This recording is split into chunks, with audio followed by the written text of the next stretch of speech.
fat bastard here. I have to excuse the ratty t-shirt, it's one of my all-time favourites, so frankly, kiss my ass. A faggot is Harley. Just a nice crash of scene, hey? I got something here that might surprise you because of the persistent and absolute, incessant and endless fucking rumours that it doesn't exist anymore. It did 10 years ago in South Africa, and I tried it back then, and it was horrific. It still does exist in America, which should be a powerful hint.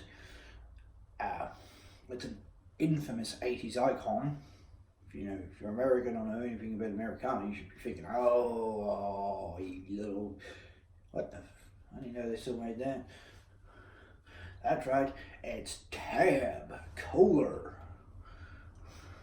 Look at that, they still make it in America too. That's where this can comes from. TaB Cola America still exists. It's probably very rare in America. Not much easier to find down under. So, hooray for me! Is my stance on artificial sweeteners are very well known. What was it, University of Sussex, was it, in the UK? I found out the EU fudge packers were literally packing fudge on artificial sweeteners. Just confirms to my suspicions from the endless reports that usually get fobbed off that artificial sweeteners are actually quite harmful. But there are shitloads and shitloads and shitloads of anti-sugar Nazis and people who think, well, I'd rather have that than corn fructose. Well, especially in America. To be brutally honest, you shouldn't have either. Artificial sweeteners almost certainly are toxic in extreme concentrations, the sort of rate Americans drink soft drink. And corn fructose is incredibly hazardous too. If I were to give you a tablespoon of corn fructose, it'd probably destroy your spleen, your pancreas, your liver, you'd shit, everything south of your throat would just come flying out of your ass like it's NASA's launching something. It would absolutely devastate your body. Assuming you survived. Artificial sweeteners are just an insidious toxin, evidence says. So, in America, unless you're going to pay for a bloodied nose, really there is no lesser sin. Down under, it hasn't been enforced officially yet, but the bastards are doing it for you anyway. A lot of them are pouring artificial sweeteners with sugar, which gives me the absolute irate fucking shits, because you get the worst of all worlds that way. The calorific density, sugar, you have the anti-sugar fascist crack of your shits, and you have all the problems with artificial sweeteners. Hooray! What a clusterfuck of incompetence. All because people don't know how to cook, are lazy slobs, and therefore get fat. Even though that is kind of, even though there's arguments now appearing about that, the scientific merit of diet and exercise as established in the 50s and 60s is mostly being shot down. Flaming terror, so that's enough of a prologue. Let's talk about this infamous 80s Americana icon. So infamous, actually, it even came down under. It was an icon in the 80s down under, believe it or not. So,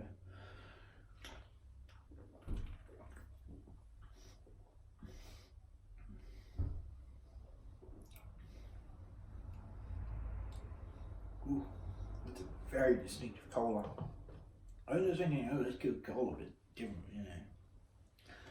No, it's a very distinctive cola, and probably the original diet product that went into mainstream success. I would say this is the original diet product that went into mainstream low sugar diet product. Yes, I existed before, as early as the 50s, but they're either into diabetics or extreme dieters. The first one to reach mainstream consensus. I can see why people miss TaB in particular. That is a very special cola. It's almost musky. So if you haven't got that flavour, you just get the You get a vibe that's a bit musky, extremely citric. There's a good lemon juice, dash of lemon juice in the flavour. The citricity of and this citric acid that's present does a really good job of hiding the sheer chemical burn such a crass quantity of artificial sweeteners would inflict on your inside of your mouth otherwise. Flavour wise,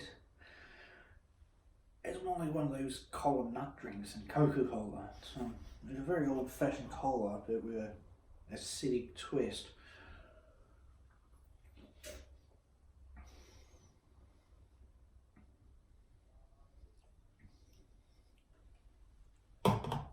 Ooh, God, those sweeteners are awful. There's also a very, very, very distinctive caramel flavour. You can literally taste the colour because the flavouring and the colouring are probably one and alike. Or maybe the colouring is just to make the sort of, I don't know, stale urine colour, just the colour flavouring alone would add to mainly make it brown, an opaque brown instead. We see where people insist, those who remember it, those who can still find it in their neighbourhood in America, insist on TaB. It isn't just another Coke. It's a completely different style of cola drink. And where is he going to find something blatant enough to admit it has aspartame? Openly admit to having aspartame. It's underutilised nowadays, although they're not very clear about utilising it. It's an 80s icon too. It's the original diet soft drink that went into mainstream success. It wasn't just theoretically available if you insisted. It's actually launched into the mainstream. This is arguably what switched most taste buds in America to an exclusively diet soft drink theology. That's why in export markets you can get the Hearst Mountain Dew and A&W and whatever the fuck. Matter of factly, the diet versions are a huge pain in the ass to get a hold of because there's a huge domestic demand for them, and separating that off isn't easy. You would basically have to pay full retail price in America, not a wholesale, knockdown wholesale route, which might be 4 or 5 times as much. It doesn't sound like much, but when you're playing in that realm of semantics, it's a big deal. Well, either way, I'm sure by now you need a stiff drink and a lie down after all this, so I'm out of here.